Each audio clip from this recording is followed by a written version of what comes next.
I cried for the first time at my son's nativity this year.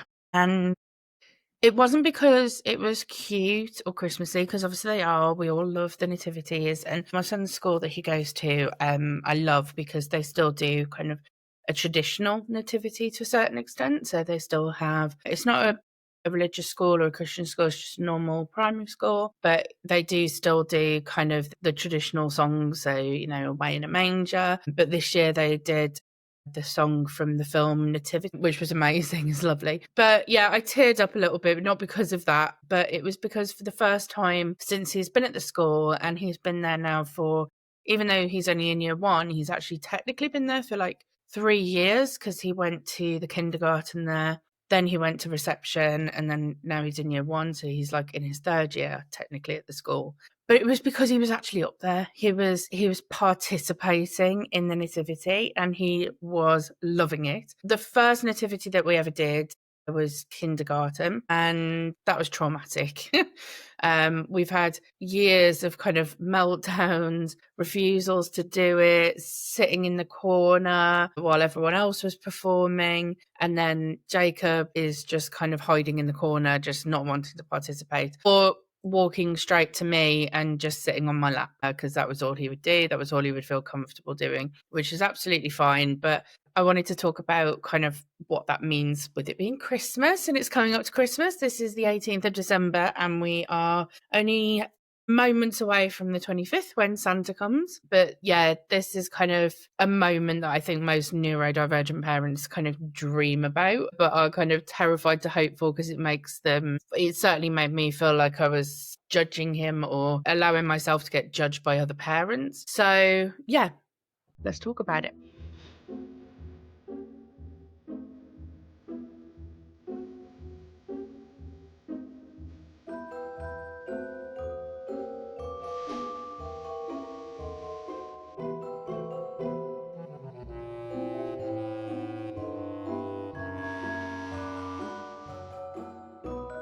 So in the last few years, the first kindergarten nativity, and we've had other kind of little plays. I think they've done like little Easter bonnet parades, but mainly the Christmas nativity is kind of the big one. So kindergarten nativity, that was horrendous. That was Jacob basically walking into the hall, saw me. We were allowed as parents to kind of give a little wave just to let them know that they've got someone there, someone watching them. And as soon as he clocked me, that was it. He was like, he let go of his teacher's hand, and straight away he just waddled his way through the crowd straight over to me.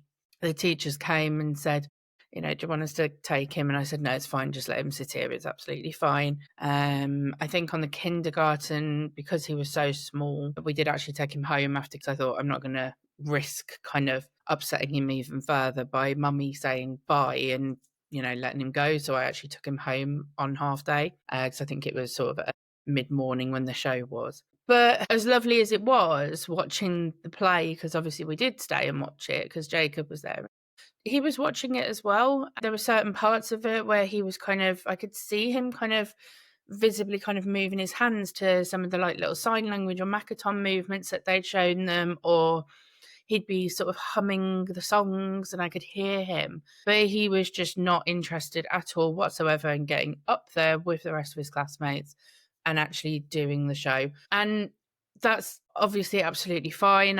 But there is a massive part of me, and I'm hoping I'm not the only one. Jacob hadn't been diagnosed officially then, but we were sort of in the process. And obviously we'd had people mentioning to us, from his previous kind of nursery that he was at. He was only there part-time, but they'd sort of picked up on things. And then his kindergarten teachers had obviously sort of mentioned as well, and they put another referral into the autism team. So we were kind of aware that it was probably going to go down the autism pathway at some point for a diagnosis. So I never forced him to kind of get up there. I was never like, right, you've got to get up there, you've got to go sing. I was like, if he wants to sit here, that's absolutely fine. But there's a part of me as a parent, I was so kind of upset because I wanted to see him do it.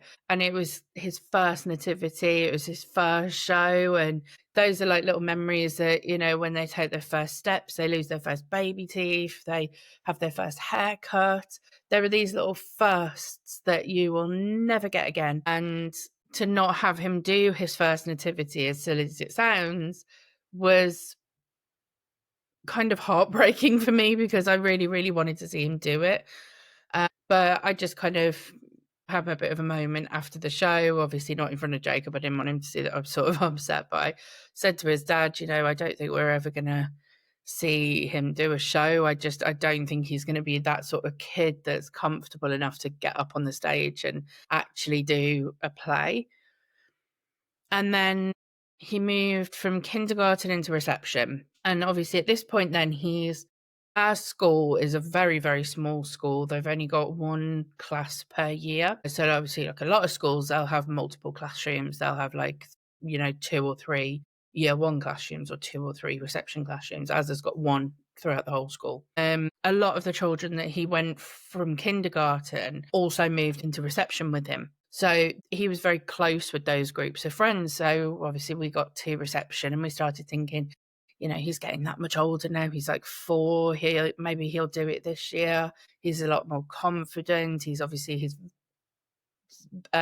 vocals have kind of come on along because his speech was very delayed. And we started thinking that maybe now that he's able to talk more and sort of articulate himself a little bit better, he might feel a bit more comfortable kind of getting up there. No.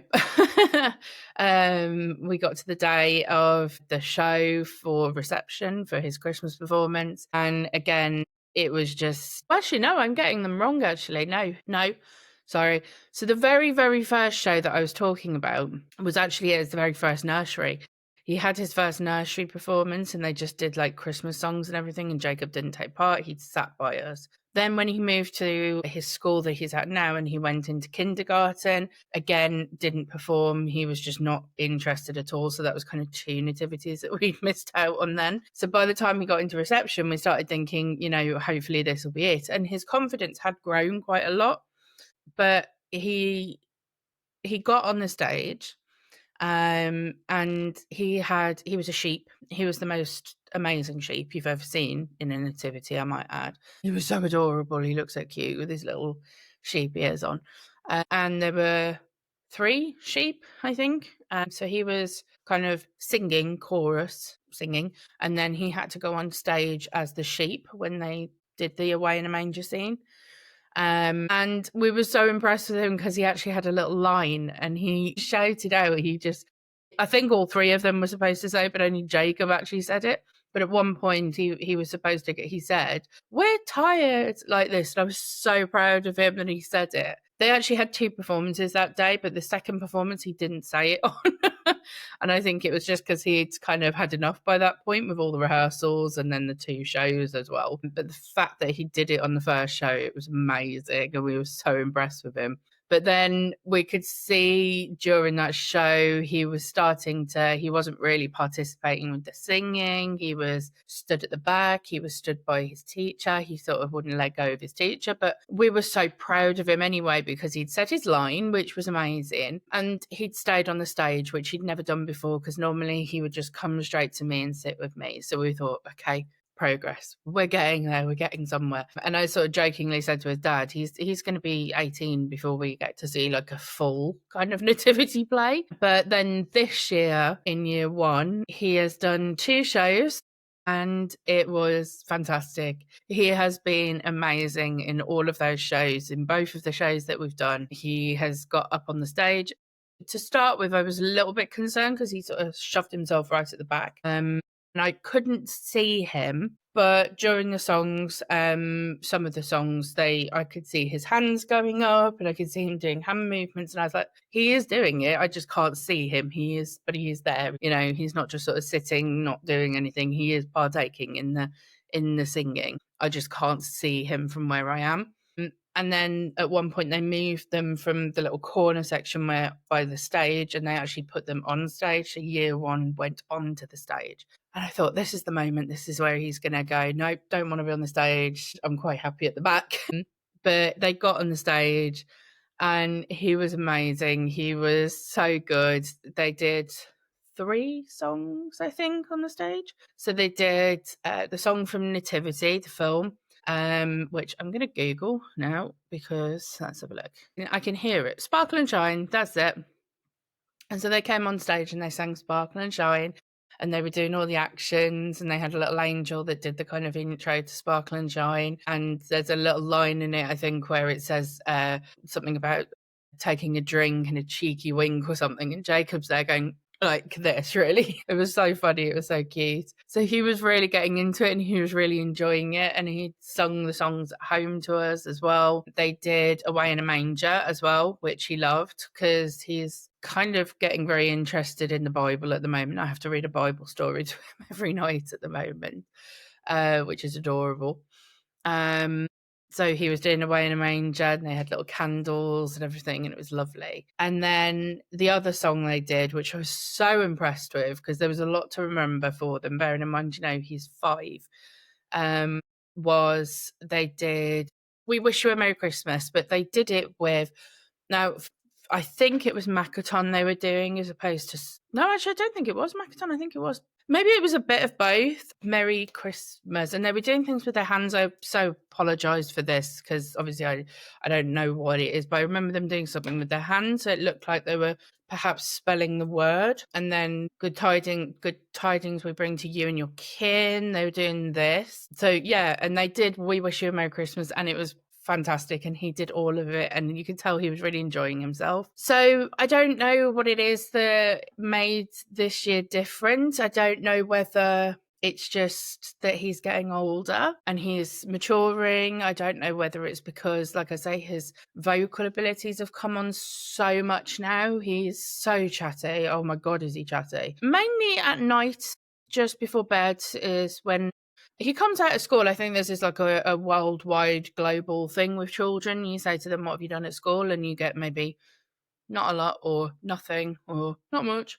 That's about it. But then at night time, I get the full relay of, oh, so-and-so did this. Do you know what so-and-so did this today, Mummy? Mummy, do you know who did this? Mummy, do you know who Year 1 Superstar was? Mummy, I did this today at school. Mummy, I ate all my ham sandwich. Mummy, I don't want sandwich tomorrow. And it's like, oh, mate, come on. You could have told me this 4.5 hours ago when I picked you up from school. But I think that's kind of a universal global thing with children. So, yeah, I don't know whether it's to do with his language or his just confidence, because he's so confident. He's so outgoing, and he always has been. So it always surprised me that he never participated in the other shows that he did, because he's always been a very outgoing child. He is not one of these kids that kind of clings on to you. If he doesn't want to talk to you, he won't talk to you, don't get me wrong. But 99% of the time, if we're out in a shop, if someone talks to him, he'll have a conversation, or he'll try to anyway. Or he'll, just randomly start conversations with people. He's always been like that. So it always really did surprise me that he didn't partake. But yeah, for whatever reason, this year was our kind of turning point, and we got not one, we got 2 full kind of Christmas performances out of him, which I was just so immensely proud of him for. I obviously went to both of them. My husband went to the first show, and then his nan and my auntie and uncle came for the second show. So he's had quite a few people seeing him now, and he was just fantastic. This episode is a very short episode because my Christmas episodes are going to be short and sweet. But I wanted to just say to parents that are maybe going through what we went through with the nativities at this time of year, I don't want it to I don't want you to feel like it's your fault or you're doing something wrong, or forcing them doesn't work. Just let them do what they want to do. Their timeline is valid. They will get there eventually. They're not going to be 18 before you see a nativity. And even if it's only little bits that they will do, even if it's just sitting on the stage, if that's a milestone for you guys, just getting them to sit on the stage or, just be in the room, that's still an achievement. But I think nativities are a wonderful time for all parents, because we all love going to see them. I certainly do anyway. It makes me feel really Christmassy going to see them. But I think it does hit a little bit differently for children, for parents of children with additional needs such as autism, ADHD, when you get those kind of moments where it's a bit of kind of grief, but also mixed with kind of joy, because there's the grief of, I'm not going to get to see this first performance again, and you haven't done it, thinking that you're never going to get to see these little moments, these little firsts that they do. But also you're kind of overjoyed and you're happy because you've managed to see maybe a little bit, or you've seen them do something that they didn't do before with it. So yeah, just I wanted to let you know that it's not your fault. You're not doing anything wrong. They will get there in their own time. Just got to let them kind of get there when they do. And you never know, we might get to next year and Jacob might have changed his mind again and we might be back to square one. But for now, we are good with nativities. But if your child still isn't participating in school performances, again, you're not failing, they're not failing. Some kids will get there at 4, some kids get there at 10, some never get there, and it's absolutely fine. Not all children are built to kind of perform on stage. I didn't really like it, and it's completely fine. But if you're kind of in that moment where they do finally do it and they finally shine in their way, in their own way, let yourself be happy about it, because I am. They've earned it, you've earned it. This is what I mean when I say like neurodivergent parenting deserves a whole lot more representation, because it is just these little tiny moments that matter the most to us.